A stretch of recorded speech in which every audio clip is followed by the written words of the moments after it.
Jason Cutter here. So for this series of videos that I'm going to do, I'm going to take topics from my book and my training program about authentic persuasion.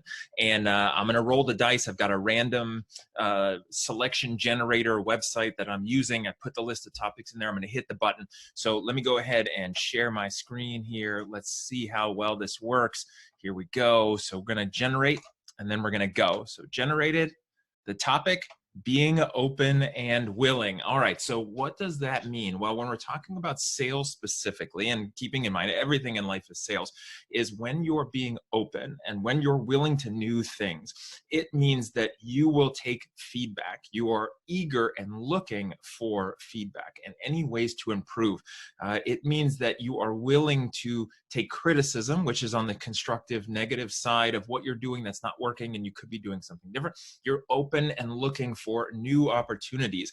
When you're in sales, the right people, the people who really have it in them to go to a higher level and create different things, when they're open, they're sitting there, they're listening to their coworkers, they're listening to people in the other cubes or the other desks or people on the floor that they're standing near. If you're working in a trade show, you're standing in a booth, you're listening to other people, picking up what they're doing that's working, that sounds well. It's being open to that. It's really about looking for any opportunity to grow and get better and to learn, even if that's feedback from your manager, even if that's listening to your calls or recordings of your meetings or, having those sit downs with your managers. It's so important. The opposite of being open is obviously being closed and closed-minded. And what that looks like in sales is generally when somebody says, that's not how I've always done it, or I don't need your help, or thanks, but no thanks. I know what I'm doing. If you find yourself saying those things, and that means that you're not really open. You're not thinking about ways you can do it. And it doesn't matter. Literally don't care if you've been in sales for 20 years, 30 years, 5 years, 3 months. If you say those things, then you're not going to grow. And if you're not busy growing and if you're not moving forward, then you're dying. There is no stable, right? So you're either growing or you're dying and decaying. And so openness is the way to make sure that you're continuing to grow in sales. And sometimes you know what you're saying, you know what to do, you've got your process down, you've got your script, you've got your story, your explanation, elevator pitch, all of that down.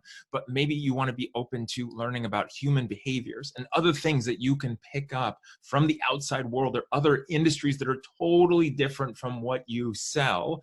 And look at those industries, look at how people sell those, or look at those products or services or anything else, read about them, read about innovators, listen to other podcasts, and just be open in general. Just want to be a sponge and improve what you're doing. And again, I'm going to say it one more time, that feedback piece is important. If we look at professional athletes and what they do, what you see on the field is such a small snippet of their I want to say their journey, but their time spent in their sport, right? So if it's football, the time you see on the field for those 3 hours on a given week is basically nothing relative to the whole time they're spending in on their craft. So watching video of themselves, watching video of others, being open, having coaches, having mentors, having all of that. So that is my response to this topic about being open and being willing. Hopefully that helps. And I'll see you in the next part.